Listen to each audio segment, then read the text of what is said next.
You get into a really good writing group with great writers, and they tear it apart, they reconstruct it for you, and if it's a good group and you learn how to follow the rules of writing as they're presented to you, you wind up becoming a better writer. If there was an aha moment for me, it was when I brought something after it being critiqued over and over and over, and the entire group looking at it and saying, this is how you write. Writing is very much a learned process. The pieces fall in place very slowly. This podcast is part of the Blueberry Network, where listeners and podcasters come together. Find out more at blueberrywithnoease.com. The Eat, Sleep, Write podcast is brought to you by generous grant from the Built on Dreams Media Network, with additional funding by the Sims Media Foundation, and from the generosity of listeners like you. Stand by, please. Rolling on 6 now. On 6.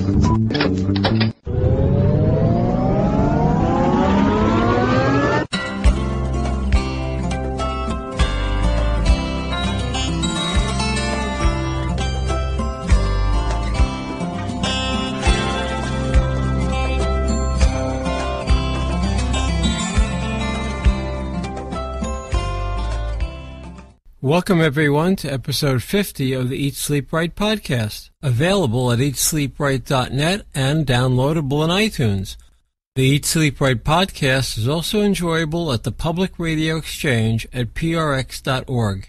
I'm your host, Adam Scull. Regular listeners know my purpose here is to find out how writers get to be an author, how they got where they are, how they do what they do, and how they go from a blank page to a finished manuscript. Do yourself a favor and listen to what they have to say.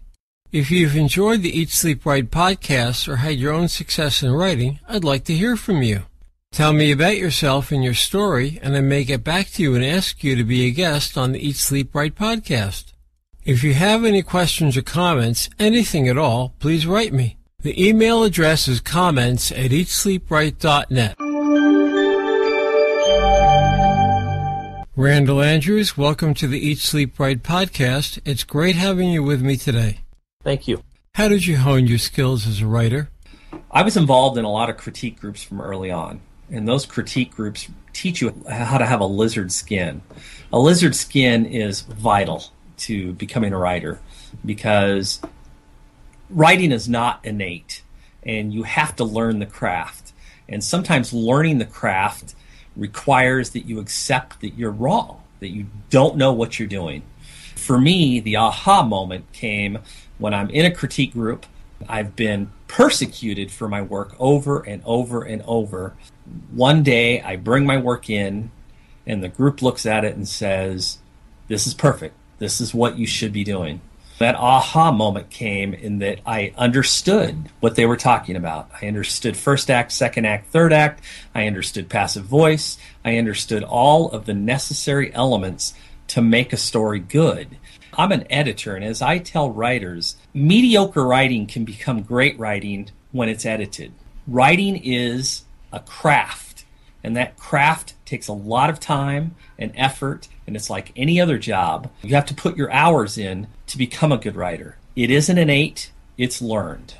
When your writing group tears you down to such an extent that you're near tears, how do you get through that? First off, you have to be with a group that you love, people that you accept that they're looking out for your best interest.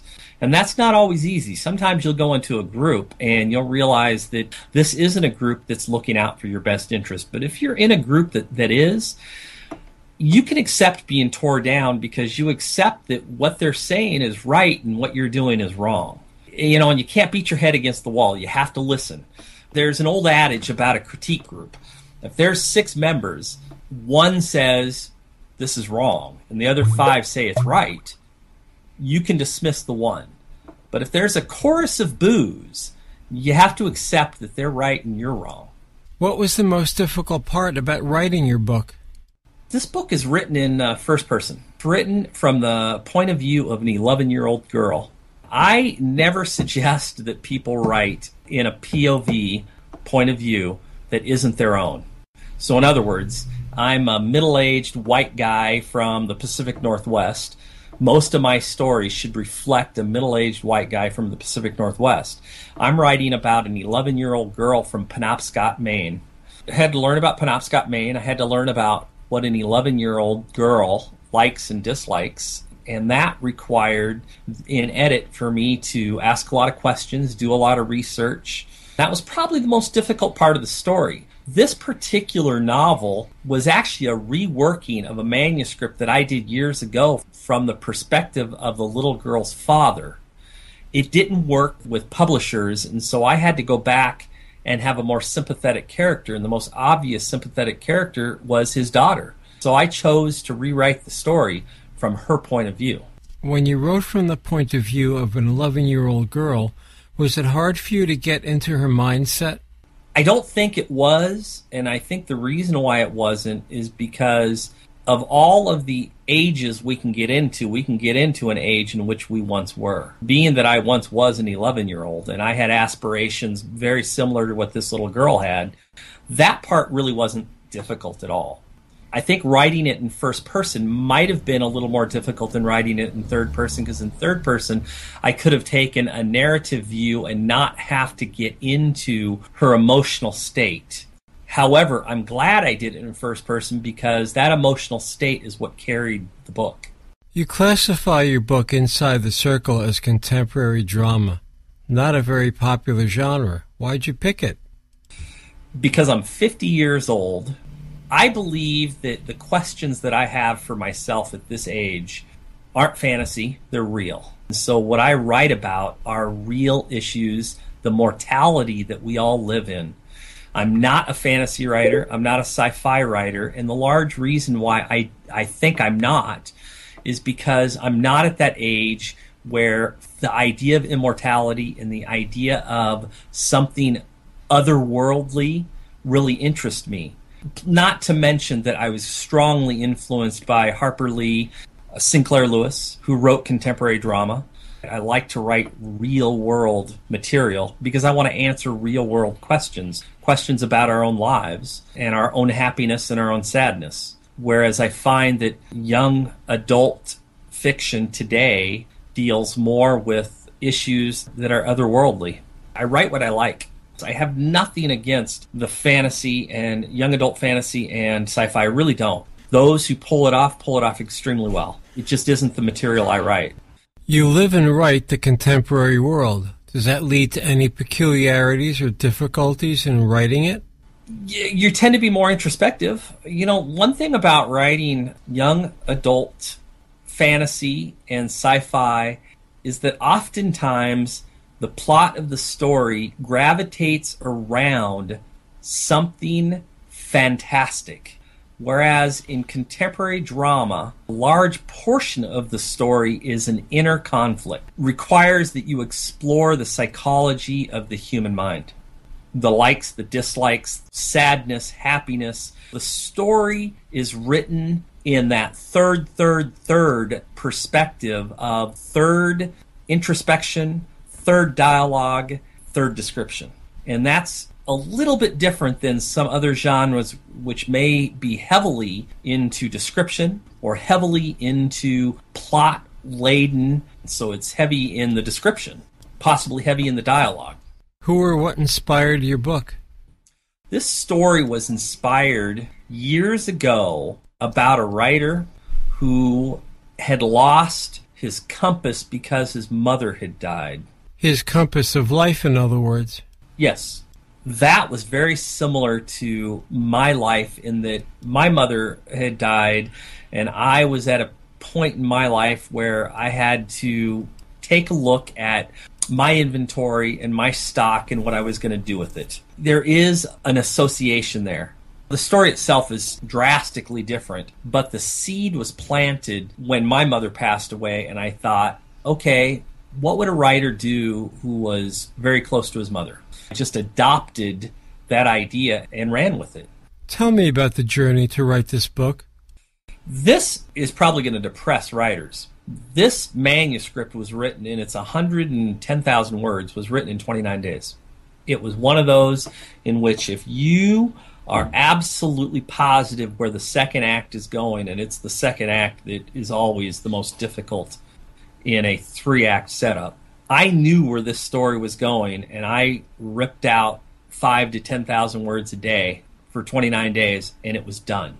I then went through a 3-month editing process where I went through this thing chapter by chapter and tightened it up. I have a method for my editing that I use, which requires that I edit it 20 to 30 times.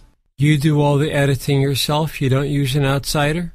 Unfortunately, because I'm an editor, I did edit this myself, and I don't recommend that to anyone, by the way. I really don't. However, I had a co-editor go back over everything I did.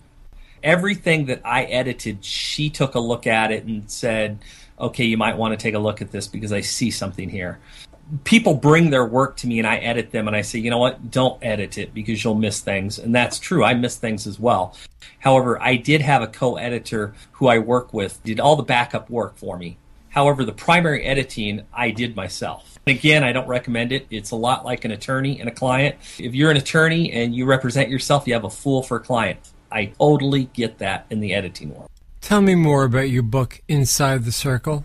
The book is about a 11-year-old girl who, up through her 11 years, has lost every major person in her life except for her father.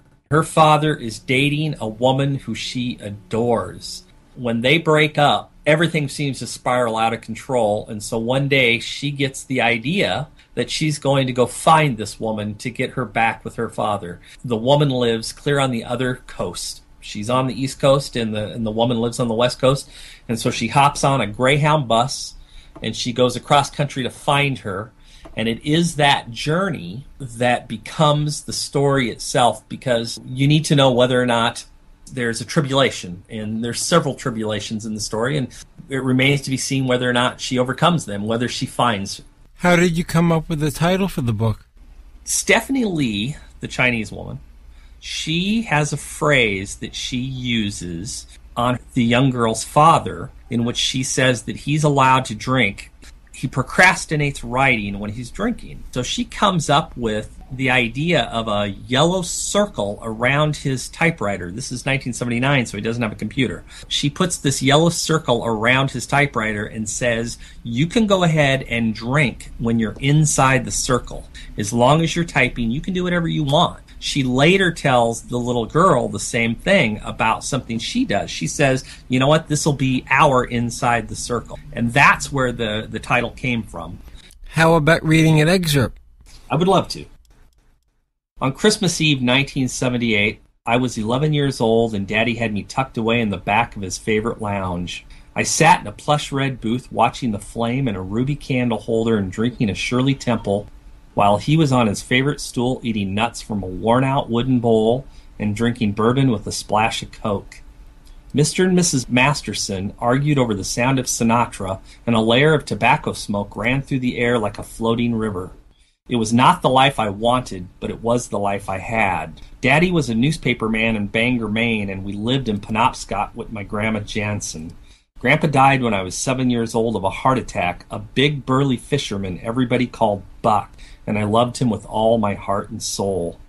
My mother passed away when I was 6. However, when I was 5, she ran away with Bob, her doctor, to start a new life together.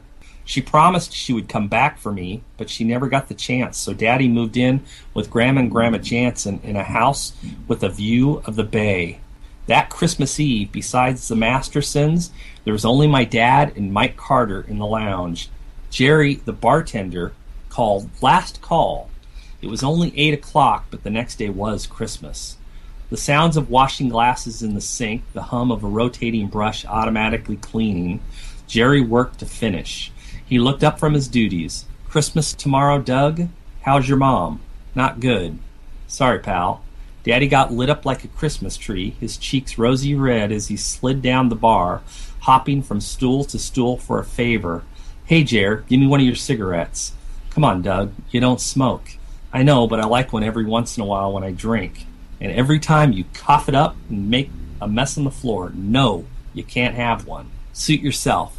Daddy turned and slid back to Mike, the young man who ran the presses at the bar. Mike? Come on, Mr. Jansen.